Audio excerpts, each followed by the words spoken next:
V nedeľu 3. októbra završili bohatý športový program tohto víkendu futbalisti FK Levoča v tradičných žltých dresoch, ktorí nastúpili proti favoritovi a lídrovi celej súťaže z Bardejovskej Novej Vsi. Všetci sa tešili na dobrý futbal, no opak bol pravdou. Nie, že by sa o to pričinili hráči oboch mužstiev, ale hlavný Rosodca, ktorý zápas viedol zle a dá sa povedať, že ho absolútne nezvládol a pričinil sa o veľkú nervozitu, ktorú preniesol i na hráčov. Po 6-7 rokoch, odkedy robím futbal Levoče, je to druhá prehra a si myslím, že nebola zaslúžená. Boli sme, si myslím, aj v tomto zápase jasne lepším mužstvom ako líder súťaže a nebyť sporných verdiktov Rosodcu, si myslím, že aj ten zápas by sme zvládli a vyhrali ho. Po úvodných sľubných pokusoch Vojtuša z diaľky, keď sa zdalo, že naši futbalisti preberajú kontrolu nad zápasom a získavajú prevahu, hlavný Rosodca Jan Džima asi ako jediný videl faul v 16 a neváhal odpískať pokutový kop, ktorý s prehľadom premenil Mário Macečko a hostia sa ujali vedenia.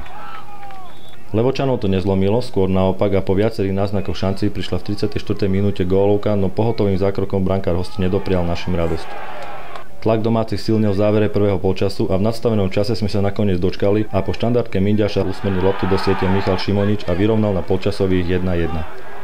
Druhý polčas nepriniesol zmenu a hlavný Rosodca naďalej deptal našich svojimi výrokmi, ktoré vyvrcholili po neodpískaní jasnej 11 po faule na Minďaša. Toto už tréner Levoče videl iba z tribúny, kde ho cez prestávku vykázal hlavný Rosodca. Napriek tomu však levockí futbalisti ukazovali pevnú vôľu a chuť hrať dobrý futbal, vypracovali si viaceré šance, no boli to hostia, ktorí v 63. minúte na dvakrát dopravili loptu do našej bránky. Úspešným strelcom bol stredajúci Stachura. A aby si naši chlapci poriadne zapamätali tento zápas, hlavný Rosodca Džima udelil darček Lešňovskému v podobe červenej karty. Stretnutie teda naši dohrávali oslabení, no napriek tomu mohli hlavnému Rosodcovi pokaziť radosť, keď na rýchlo rozohratý priamy kop a následnú veľkú šancu brankár Kačmar vytlačil na rohový kop. Levočania dnes prehrali proti silnému súperovi pred dobrou a početnou diváckou kulisou, ale sme presvedčení, že nebyť hlavného Rosodcu mohol byť výsledok oveľa spravodlivejší. Troška je tu väčšia nervozita po odpískaní penalty proti domácim a vtedy sa to všetko začalo diať, dosť také nervózne to bolo, ale ja si myslím, že diváci prišli na svoje, lebo bolo kopec šancí, kopec peknej akcie, len troška to bolo nervózne. Ja si myslím, že naši chlapci znovu išli až na dno svojich síl.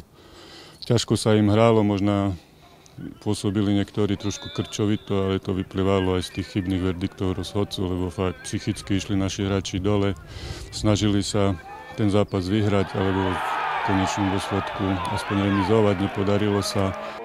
Najbližší zápas odohrá FK Levoča v Dlhom Klčove a 17. októbra privítame doma Ľubicu.